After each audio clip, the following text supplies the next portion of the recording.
Hey friends, so it's August, and just because it's August doesn't mean that you can't plant something. If you're somebody who is looking to start being able to plant your own food or just want to start trying to figure this out, you can still plant stuff in August.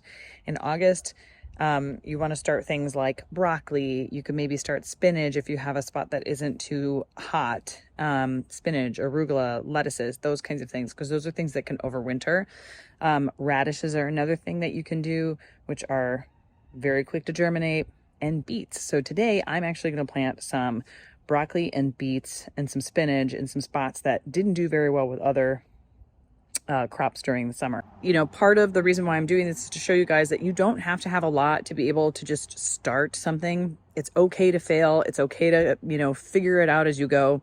I am certainly not an expert, but I do enjoy growing my own food. And I think as people, we should start growing our own food a lot more so that we're relying a lot less on, the supply chain, and also so that we're helping our environment and doing things to be cultivators and stewards for our environment. So with beets and spinach, it's actually really good to soak for 12 hours in like a paper towel with water. It helps with the germination process, and then you can put them right into your bed. You can either put the paper towel in if you want, or I'm gonna take them out and spread them out kind of where I need them. The beets are gonna need full sun. Spinach needs partial sun in a cooler spot, otherwise it'll bolt, which means it'll flower and then the leaves get really bitter.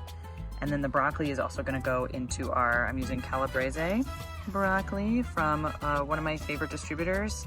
I bought these guys, they do all organic seeds, non-GMO. This is groworganic.com. They do all the Peaceful Valley seed supply. And this is what I bought before I started being able to seed my own stuff. So this is a great way if you wanna do some organic stuff and you don't have your own seeds, or there's no like seed trading library or anything in your area. These guys are a really good online resource, and you can plug in what your zone for planting is, and they will show you what they have available. So I don't know if you see, but I've dug out just a little trench here, very, very shallow. And the little seeds are in there that I had that have been soaked for over 12 hours. And now I'm just gonna cover them with a little bit of soil and see what happens. I'm doing this because I had some carrots here over the summer that didn't do very well, and I want to make sure that I am taking up this space so that I can have some food for my family and preserve it later.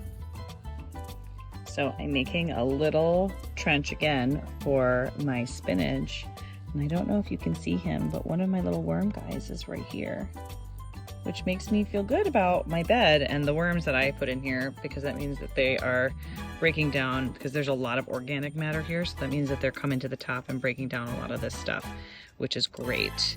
That's a really happy little accident that I came across that guy. Now he's already, oh no, there he is. He's down there, he's right there still. He doesn't want me to bother him though. So I'm about to put my spinach seeds in here, and then I'll cover them very lightly, and we'll see where we go from there.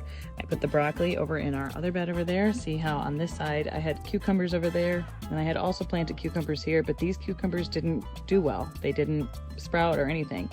So I put the broccoli here, and that'll be good for the fall because these are my east facing beds, so they get about partial sun.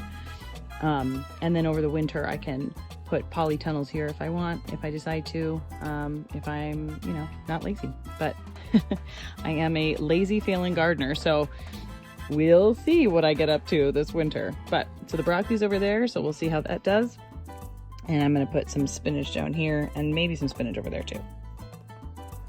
So those are my plantings for the fall so far. In September, I'll look at doing some garlic and some onions that are gonna overwinter, and then I'll harvest those early next summer. Remember, it's okay to fail, and I'll see you next time.